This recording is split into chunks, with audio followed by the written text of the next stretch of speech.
Hello good morning नमस्कार दोस्तों, स्वागत है आपका आज के मुख्य समाचारों में। यहाँ आपको देखने को मिलेगी सुबह से शाम तक की ताज़ा खबरें ब्रेकिंग न्यूज़ अपडेट के रूप में। तो दोस्तों वीडियो शुरू करने से पहले आपसे एक छोटी सी रिक्वेस्ट है, अगर आपने हमारे यूट्यूब चैनल को सब्सक्राइब नहीं किया है तो सब्सक्राइब जरूर कीजिएगा।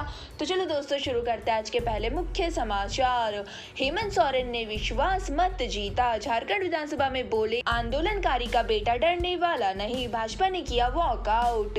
तो दोस्तों झारखंड विधानसभा में सोरेन सरकार ने विश्वास मत हासिल कर लिया है। तो दोस्तों 81 मेंबर्स वाली विधानसभा में सरकार के पक्ष में 48 वोट पड़े थे और दोस्तों इस दौरान भाजपा ने वॉकआउट किया। वही दोस्तों विश्वास मत पर वोटिंग के बाद विधानसभा की कार्रवाई अनिश्चित काल के लिए स्थगित कर दी गई है।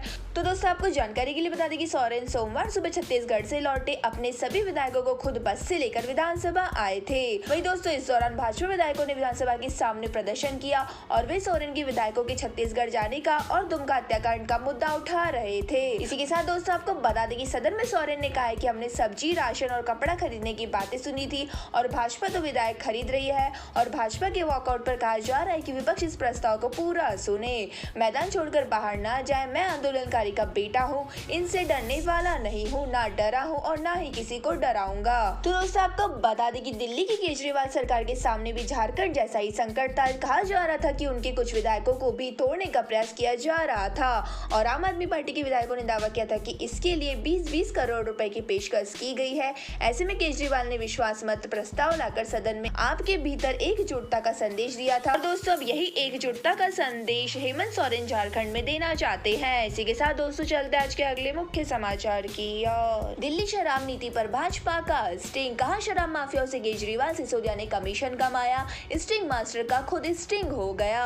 तो दोस्तों आपको बता दें कि भाजपा ने सोमवार को एक स्टिंग वीडियो जारी कर दावा किया है कि नई शराब नीति से सीएम अरविंद केजरीवाल और डिप्टी सीएम मनीष सिसोदिया ने कमीशन कमाया है। तो दोस्तों आपको बता दें कि पात्रा ने कहा है कि जो हम दिखाने वाले उसे स्टिंग मास्टर का स्टिंग हो गया है। तो दोस्तों आपको बता दें कि अरविंद केजरीवाल जी जब मुख्यमंत्री बने थे तब उन्होंने कहा था कि देखो जी अगर कोई भ्रष्टाचार करे तो आप उसका स्टिंग कर लेना, उसकी रिकॉर्डिंग कर लेना और हमें भेज देना और हम सच दिखा देंगे। तो दोस्तों आपको बता दें कि भाजपा ने इसी के साथ कहा है कि सिसोदिया ने इससे मोटी कमाई की है और केजरीवाल और सिसोदिया के मित्रों को इससे फायदा हुआ है और सिसोदिया को बर्खास्त कर दिया जाना चाहिए और यह स्टिंग ऑपरेशन पब्लिक डोमेन में है।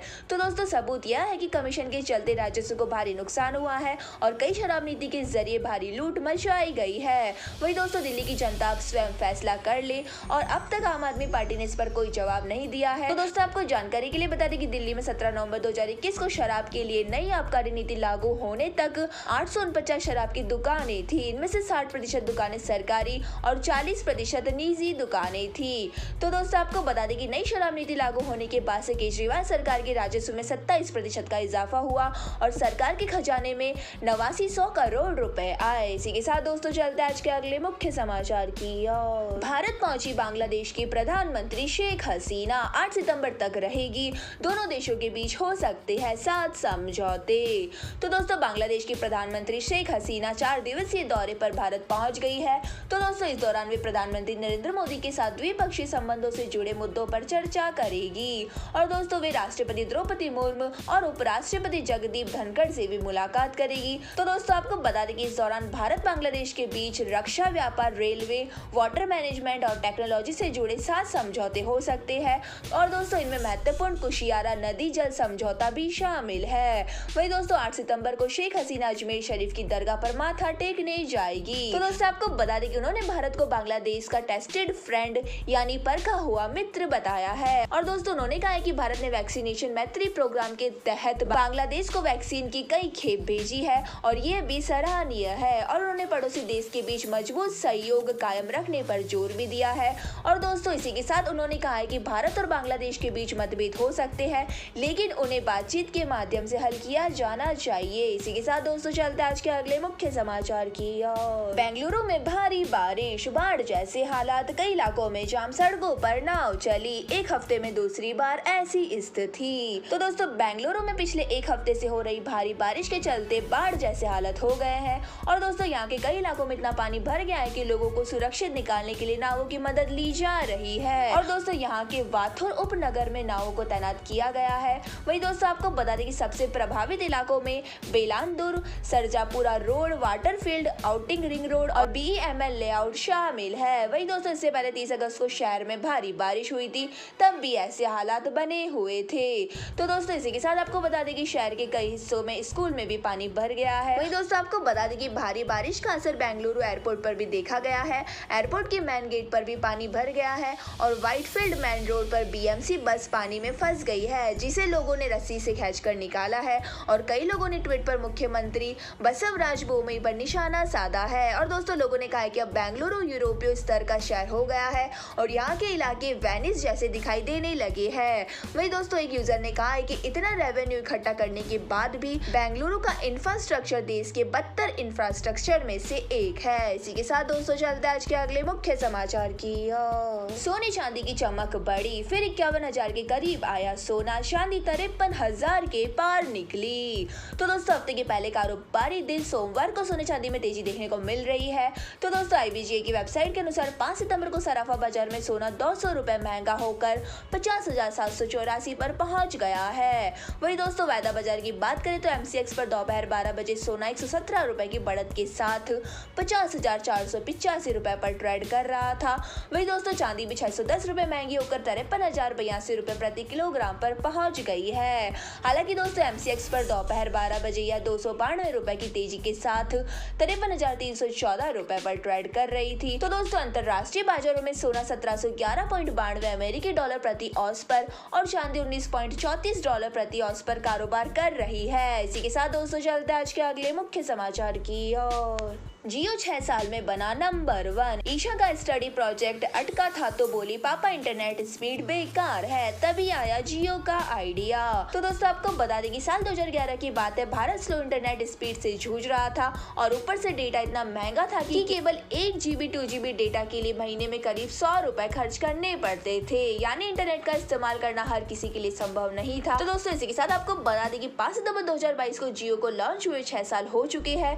तो दोस्तों इन 6 सालों जियो भारत की सबसे बड़ा गेम चेंजर बन चुका है। और दोस्तों भारत में सबसे पहले अफोर्डेबल कीमतों पर फ्री वॉइस कॉलिंग और दुनिया में सबसे कम कीमत पर हाई क्वालिटी डेटा जियो ने ही उपलब्ध कराई थी। और दोस्तों यहीं से भारत के टेलीकॉम सेक्टर की तस्वीरें बदली थी। इसी के साथ दोस्तों आपको जानकारी के लिए बता दें कि 6 सालों में टेलीकॉम इंडस्ट्रीज ने औसतन प्रति व्यक्ति प्रति माह डाटा की खपत में 100 गुना से भी अधिक बढ़ोतरी की है। और ट्राई के मुताबिक जियो के लॉन्च से पहले हर भारतीय ग्राहक ने एक महीने में मात्र 154 MB डेटा का इस्तेमाल किया करता था। और दोस्तों अब डाटा खपत का आंकड़ा 100 गुना बढ़कर 15.8 GB प्रति माह प्रति ग्राहक के पार पहुंच गया है।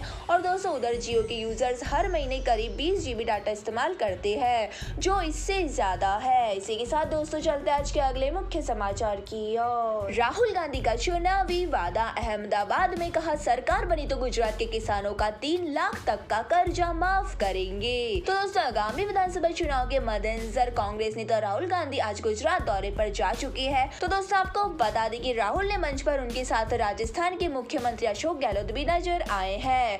वही दोस्तों राहुल गांधी ने यहाँ साबरमती नदी के किनारे बने रिवर फ्रंट में कांग्रेस के करीब 52,000 बूथ लेवल के कार्यकर्ताओं को संबोधित किया है। और दोस्तों अपने संबोधन में उन्होंने कांग्रेस की सरकार बनने पर गुजरात के किसानों का 3 लाख रुपए का कर्जा माफ करने का वादा किया है।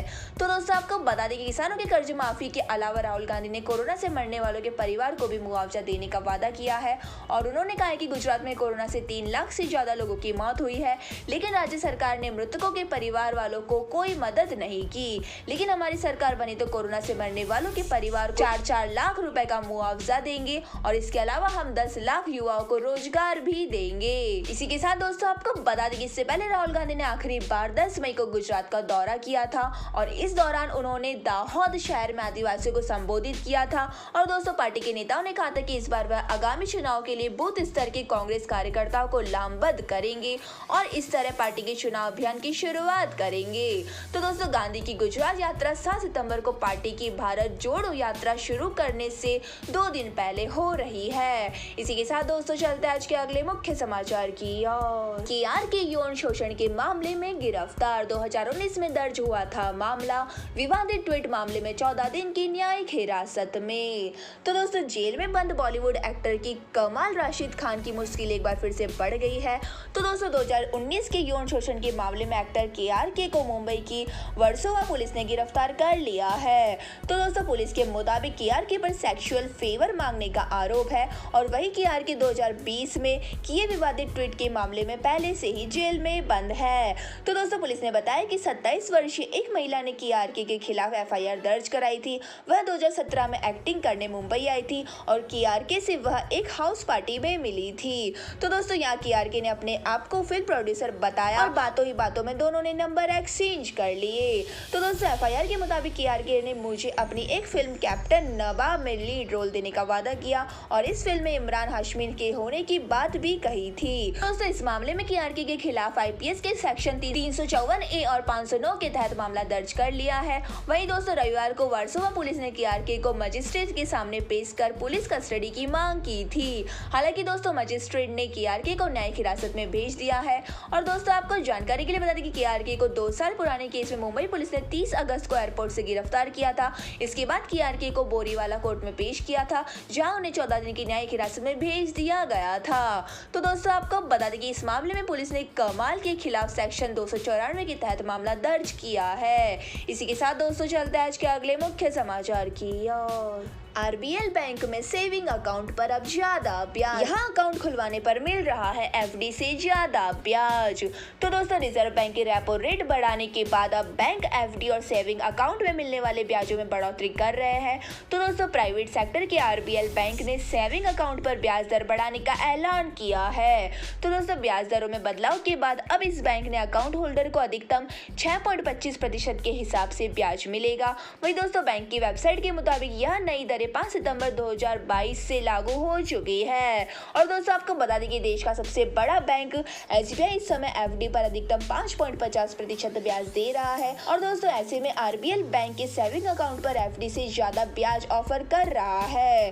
तो दोस्तों आपको बता दें कि RBL बैंक के सेविंग खाते में 1 लाख रुपए तक जमा राशि पर 4.25%, 1 लाख से 10 लाख रुपए तक की जमा राशि पर 5.50% ब्याज मिलेगा और 10 लाख से 25 लाख रुपए जमा राशि पर 6% ब्याज और 25 लाख से ज्यादा 1 करोड़ रुपए की जमा राशि पर 6.25% ब्याज मिलेगा। इसी के साथ दोस्तों आपको जानकारी के लिए बता दें कि RBL बैंक के मुताबिक बैंक खाते में हर दिन के बैलेंस के हिसाब से ब्याज जोड़ेगा और तिमाही आधार पर खाते में सेविंग अकाउंट का ब्याज जमा किया जाएगा।